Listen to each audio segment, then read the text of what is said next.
and for keeping with us instead of following President Macron during his visit. I'm really happy to be moderating this panel because we're going to be... Have a seat. Have a seat. Because we're going to be talking about a very important matter, because if entrepreneurship is getting bigger and bigger in Africa, it's also thanks to very powerful, strong women, as the famous writer Maureen Diaye puts it in one of her books. So we're going to be monitoring and discussing how it works. So maybe, first of all, to get started, how are things going in your projects, in your companies? Because obviously you are some of those strong women, and Claude is monitoring this entrepreneurship trend in Africa. What are you doing? What are you trying to change in your business? A small pitch, maybe. Peris. Great, thank you. I hope this is working. Yes, it is. Good morning, everyone, and thank you for having us. Thank you for attending the session. My name is Peris Bosire. I come from Kenya, and I'm based in Nairobi, where I run a fintech startup. The name of my company is called FARMDRIVE, working at the intersection of finance and agriculture. The main work that we do is in using data analytics, building credit risk assessment models that lenders can use to lend to the very smallholder farmers who don't have credit histories. You're trying to build a bridge between financial institutions and smallholder farmers. Thanks to technology, obviously. Yeah.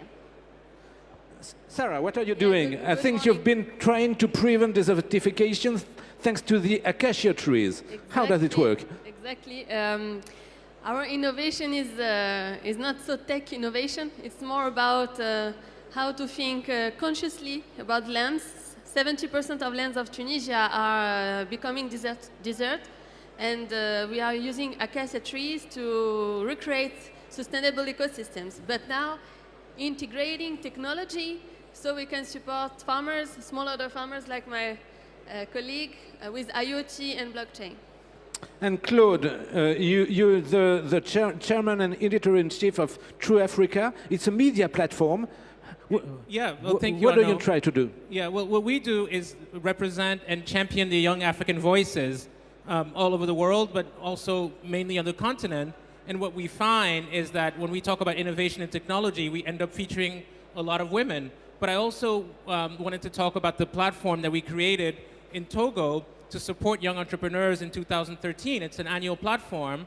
And what was very interesting for us to notice is that women are only 12% of the applicants to come into our program, but they actually end up being 50% of the prize winners. So even though they don't have always the self-confidence to apply to come into our program in Togo, they end up doing really, really well versus women. So I want to talk about why women sometimes lack the confidence to kind of get into these programs because of the self-censorship and everything else, and how they end up doing really well because they end up being better managers.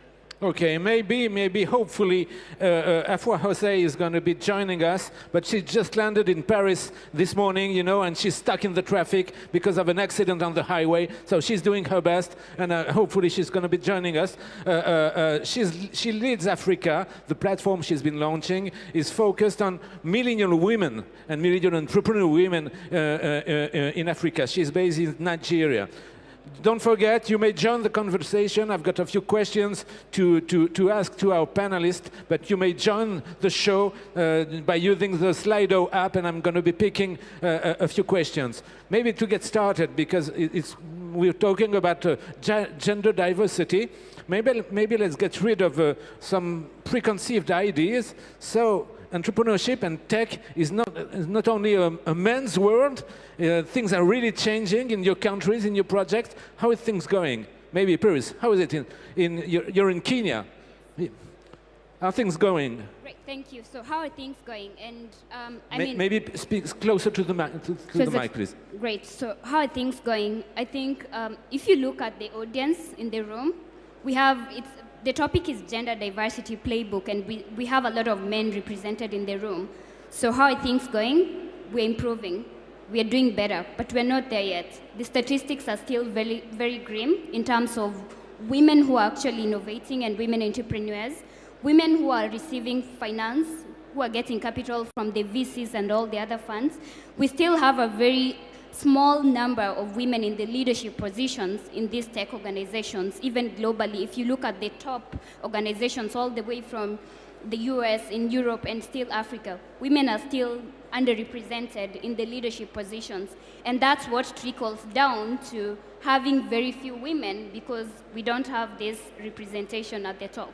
And how is it going in Tunisia, Sarah? Because obviously your country has, in history, has been some kind of poster child of role model when it comes to gender diversity in empowering women. How are things going now? Absolutely. Tunisia is at the fore. We have 20% of women engineers in Tunisia. About 50% of student engineers are women.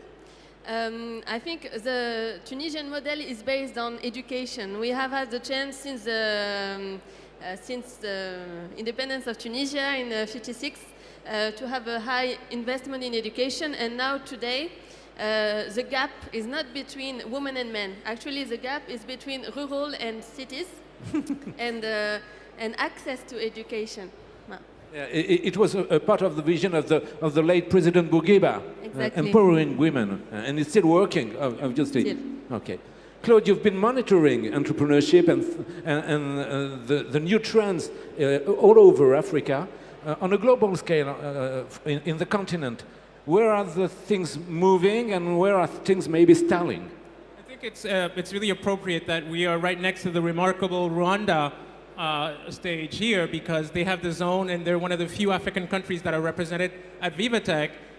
President Kagame was just there with President Macron, and it was really interesting when I think about how he's empowered women in parliament, in government, and in business all over Rwanda. It's spectacular. It's absolutely incredible. And so as a Togolese, Pan-Africanist who really cares about the continent and the role that we can kind of play going forward, we study these models.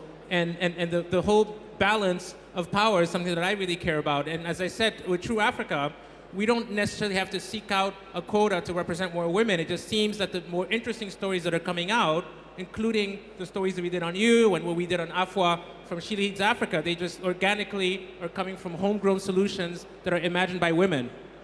When it comes to empowering women, obviously, government and investors have a critical role to play when it comes to supporting women. Have you been monitoring some best practices you may share with us? Claude, maybe. Well, yeah, we talked about the best practices with the case study that is always mentioned, the Rwanda one. Yeah. But the other thing that I noticed is there's a lot of new companies that are being driven by women in the tech space. And what's interesting is that people are moving from Europe to Africa. For instance, We Think Code is a coding academy in Johannesburg, which was created by a South African woman and a French woman who actually moved there because she could see the potential in women also getting into the tech space in this way. And the same way that She Leads Africa is doing it in Nigeria, out of Lagos, we have incubators like MEST, that are doing interesting things in Accra and Ghana. So all over, you have female-driven initiatives that are really, really becoming powerful. And these are the things that I monitor on a daily basis and that we try to represent with True Africa. And where is the power? Is it at the state level, at the cities or regional level? Well, I think unfortunately, one of the big problems I see in Africa is the power is too concentrated at the state level because the government regulates so much and is in charge of huge entire parts of the industry. And so the ones who are really trying to make a difference from outside of the system, they feel that sometimes they're a little bit compromised because they can't do anything without the government. And I think that we need to empower the people in a different way, and that's through kind of active citizen participation versus expecting the state to do absolutely everything. And I think, again, the women that are driving this change are the ones that need to be empowered through financing, but also through mentorship, and also what we do in terms of promoting them and giving them more visibility.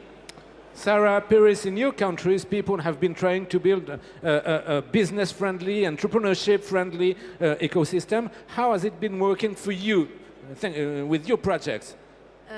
For me, it's still complicated on a business aspect. What does complicated mean? I mean, on the law, I have the same rights as men entrepreneurs. But on the facts, it's more difficult to convince investors to invest, especially in my field, because I'm doing what we call social entrepreneurship. So I have to prove that in the same time we can make a social change, an environmental change, and in the same time making money. And I believe, sharing the thoughts of many women entrepreneurs, that it's more complicated for women. Even a network, a very powerful network, such as Africa-Invest, is not able to bring you some solutions? Actually? For the moment, I think we need to, the main problem is to give more confidence to women, to get more women in the entrepreneurship scene, because we don't have enough women entrepreneurs so far for Tunisia. And so it's still like very, like c'est vraiment, c'est de la marge, c'est pas... It's marginal, oh, okay. And how are things going in Kenya? Is the ecosystem more women entrepreneur friendly, or are there progress to be made? So in my country, Kenya, we really don't have very specific or targeted friendly zones or spaces for women to thrive. We all operate in the same sector with the men and with the male and the female entrepreneurs.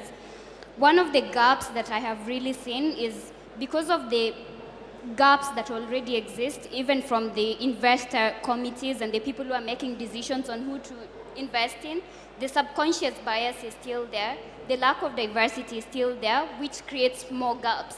If there are no men in those investment committees if it's only men in the investment committees who are making decisions on who to invest in, and you end up having the very few women entrepreneurs not receiving the investment, we'll never close that gap. So there's still a lot of work that needs to be done. I can't say that we are there yet, and especially in my country, Kenya, unlike Rwanda, we still don't have any initiatives that are very targeted towards closing that gap.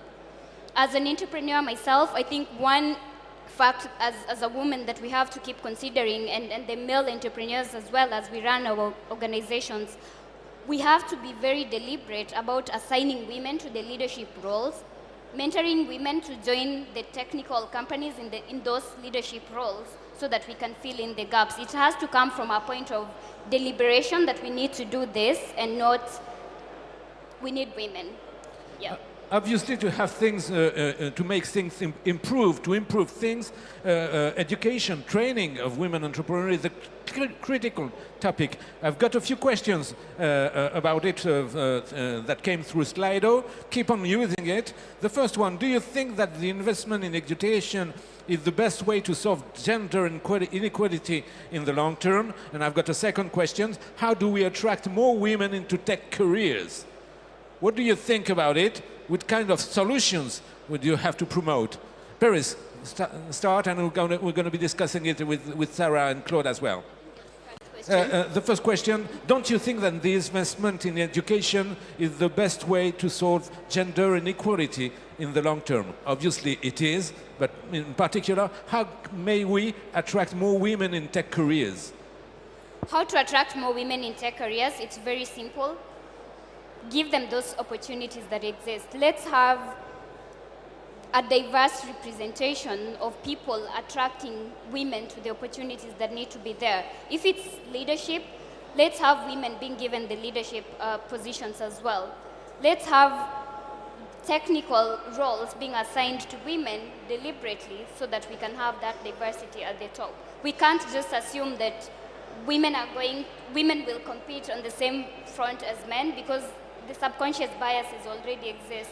So we have to deliberately want to have women in those positions so that they can be mentors.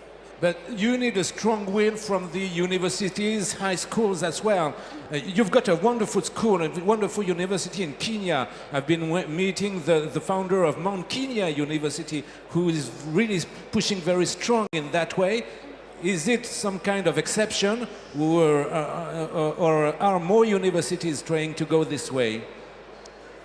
In terms of the current education system, we've seen, because of the the efforts that have been made into getting more women to the STEM subjects, we've seen a lot of women entering into these careers that are traditionally have been targeted towards just the men.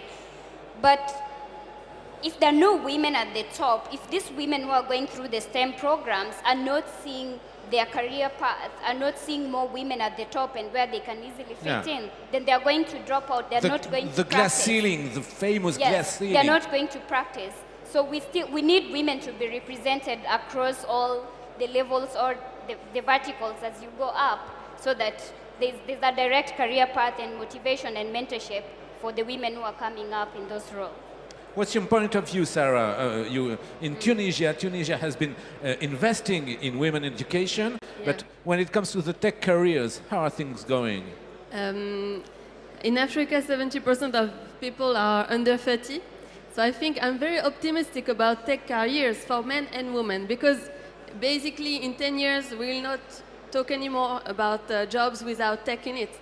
So I think it's just a question of time, and also a question of governmental decisions. We have to get this will to empower more women in tech careers, and especially to offer visibility on the future, especially for women students, so they can project themselves. But Peris has been talking about the famous glass ceiling. You need to have role models. You need to have strong, powerful women leaders. Do you have some in Tunisia, or are you lacking them as well? Yes, we have many. And hopefully, in my point of view, in Tunisia, it's not really a question anymore. It's a question of gender equalities in the tech area. Because we have Tunisia, you happy people.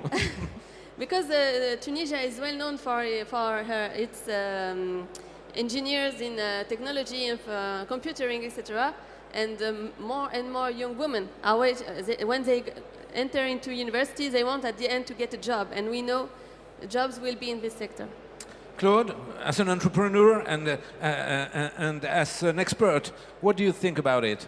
Well, I mean, I really like what you said about the role models, because I think it's really important to have people that you could look up to. When I was looking to become an entrepreneur, I really looked at people who had made it and people who looked like me, and that allowed me to kind of project into the future. And if I look at the fact that Africa is very top-down, very much driven by government, as we said earlier, and we look at the 54 countries on the African continent, last year we had 2 women heads of state. We had Ellen Johnson Sirleaf in Liberia, and we had the president of Mauritius. So Ellen is out of office, and the president of Mauritius had to resign. So once again, we don't have any women leaders at the very top of government in Africa. And because these societies are so patriarchal, I don't think that any real change can be enacted unless it starts from the top. And even though President Kagame has empowered women, he has the foreign minister is a woman, a lot of the highest level civil servants are women, as I said earlier, it really needs to be somebody that everyone could look up to. So the glass ceiling is a major, major hurdle, as far as I can see it, from the point of view of a media entrepreneur. And to be honest, it's going to take a little time yet. Yeah. It doesn't have to take so long, but it's taking a while. Yeah, you need to keep pushing. I've got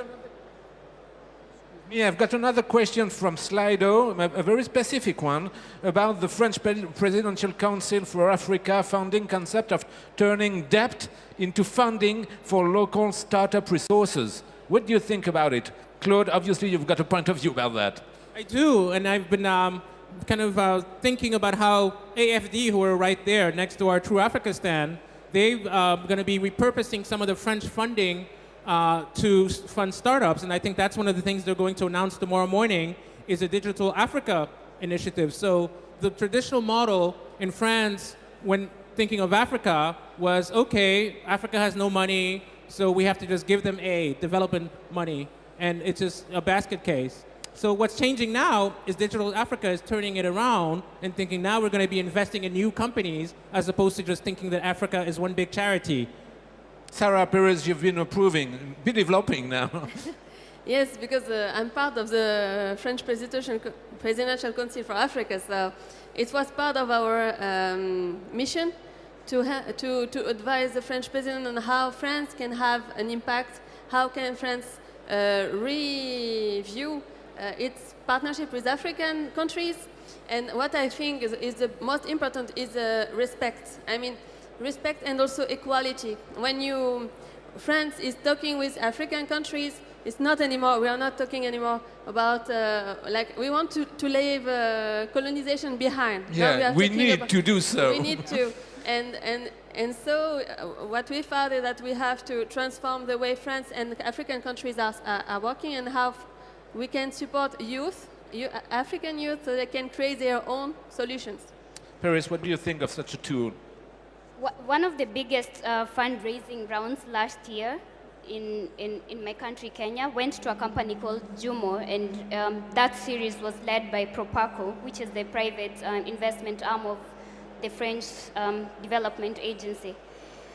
What impresses me about such kinds of initiatives is seeing private capital, seeing capital flowing from different parts of the world to support the entrepreneurs or to support the companies that need it, irrespective of the geographies. Are they based in Africa? Are they based in the US? So having capital move or flow where it's really needed, it's as Claude said, that's the direction, or that's the path that we need to be taking when it comes to supporting Africa. It's no longer about aid or let's do this programming to save poor people, but how do we support businesses to thrive? And it's a very good direction to take for it. Okay, guys, time is ticking. We're reaching the end of this panel, but obviously the will is here, the potential is here. You need to keep pushing. Obviously, there are going to be roadblocks ahead, but you need to be choosing priorities. Which kind of roadblocks, which kind of challenges do we have to cope with in priority? Which should be overcome in priority?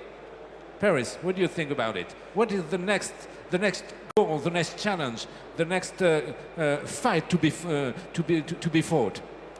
I think the next fight to be fought is we've had a lot of these conversations on diversity and bringing in more women. So we're inspiring a lot of women to become entrepreneurs, but do we have enough money to support these women?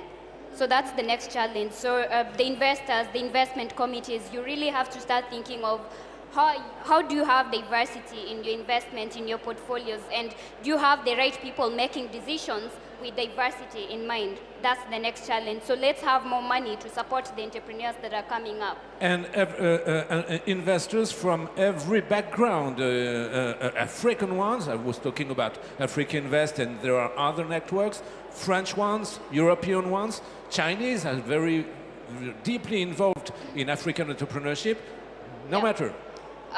The statistics still show that a lot of the money that's being invested in startups and companies in Africa mostly comes from abroad. It's not money that's being reinvested from the local investors themselves. So there's still a lot of work to do in terms of local investors coming up to invest in local companies.